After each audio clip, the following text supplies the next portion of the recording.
You ever noticed when something huge just disappears? One day, the streets of Tokyo and Kyoto, they're packed with tour groups. The next, silence. It felt like an entire country of travelers just vanished overnight. And that leaves us with a massive 10 million tourist question. To get a sense of just how big this is, look at this number, 9.6 million. That's how many tourists from China visited Japan in 2019. That's nearly a third of all international visitors. They were an absolute economic powerhouse. And then, just like that, the world changed. I mean, we're not talking about a slowdown here. This was a complete and total collapse. The numbers just fell off a cliff. We went from almost 10 million people down to, by early 2021, just 1,700. And those were mostly for business or family. The tourists, well, they were gone. So, are they ever coming back? The simple answer is yeah, but not like before. A return to the 2019 playbook just isn't going to happen, and the reasons why are way more complex than you might think. Okay, so let's get into it. To understand why the future is going to look so different, we have to understand what made the past work so well. What exactly was fueling this tourism gold rush in the first place? So first things first, let's bust a common myth. A lot of us think Japan was the absolute #1 dream destination for Chinese travelers, right? Well, the data actually tells a pretty different story. Japan was in a super competitive field, even when it was at its peak. Here's the reality check. Back in 2019, for every one person who went to Japan, 5 went to Macau or Hong Kong. And if you look at actual foreign countries, Japan was running just a little bit behind its regional rivals, like Vietnam and Thailand. So it was definitely popular, no doubt, but it wasn't in a league of its own. So the key thing here is that this boom didn't just happen by accident. Nope, it was built, piece by piece, over more than a decade. It kind of started back in 2003 after the SARS outbreak, which made Japan's reputation for being clean and safe a huge selling point. Then, in 2008, this blockbuster movie set in Hokkaido made everyone fall in love with the place. By 2010, Japan relaxed its visa rules, opening the floodgates, and by 2015, we had the full-blown boom. But the single biggest driver, the economic engine behind all of this, was a word you've probably heard, bakugai, which literally means explosive shopping. And listen, this wasn't about picking up a few souvenirs. This was a whole different ballgame. It was an actual business model. Think about it. You could fly to Japan, buy up a bunch of popular products, list them for sale on WeChat, get paid instantly, ship them back, and make a profit. For a lot of people, a trip to Japan wasn't a cost. It could actually make them money. That created this massive self-fueling reason to go. So, we've seen how this incredible machine was built. Now, we're going to see how it got completely taken apart, along with all the other things that made the boom happen. The old rules, they just don't work anymore. Remember that whole image of Japan as this uniquely safe, super hygienic country? That was a cornerstone of its appeal.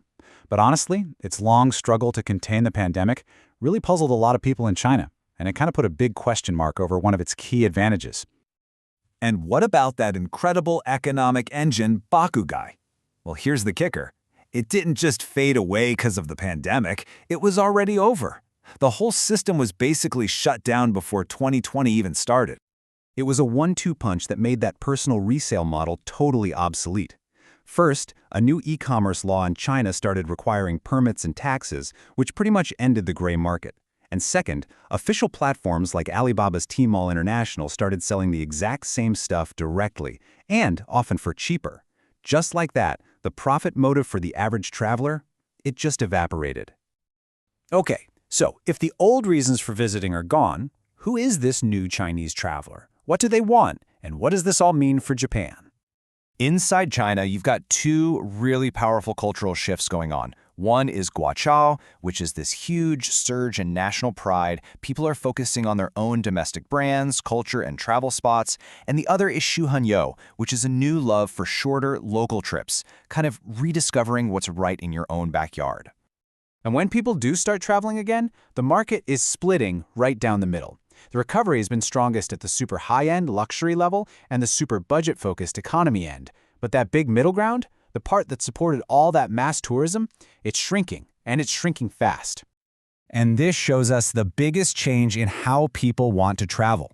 The days of those giant, anonymous cruises that would drop thousands of people at Japan's ports, that's fading. What's replacing it? Customized private tours for small groups, family, or close friends.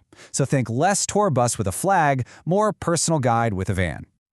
But here's the good news for the global travel industry. The desire to go abroad is definitely back. In early 2021, for the first time since this all started, the number of people wanting an international trip actually edged out those planning a domestic one. So the appetite to travel is there, for sure. But there's a catch. When you ask people where they actually want to go, Japan isn't at the top of the list anymore. Europe, Southeast Asia, even Korea were all polling higher.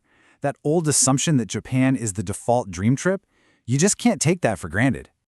So what this all tells us is that there's been a fundamental shift. Japan is no longer in a position where it can just wait for visitors to come back. It's now in a very real, very active race for their attention. And you know where that race is being fought? On platforms like Douyin, which is China's version of TikTok. You have places like Vietnam and even domestic hotspots like Chongqing that are aggressively marketing themselves with these cool narratives, food, adventure, cyberpunk cityscapes. And Japan? Its presence is pretty minimal. It's mostly just lifestyle vlogs, not really active tourism promotion. A McKinsey report from back then really summed it up perfectly. The challenge now is all about finding opportunities in a nonlinear recovery. What that means is the past is no longer a guide for the future. You can't just expect a straight line back to the glory days of 2019. Look, the world hasn't been standing still. Traveler preferences have totally changed. The old economic reasons to go are gone, and the global competition for their attention and their money has already started. So the real question isn't just when will they return.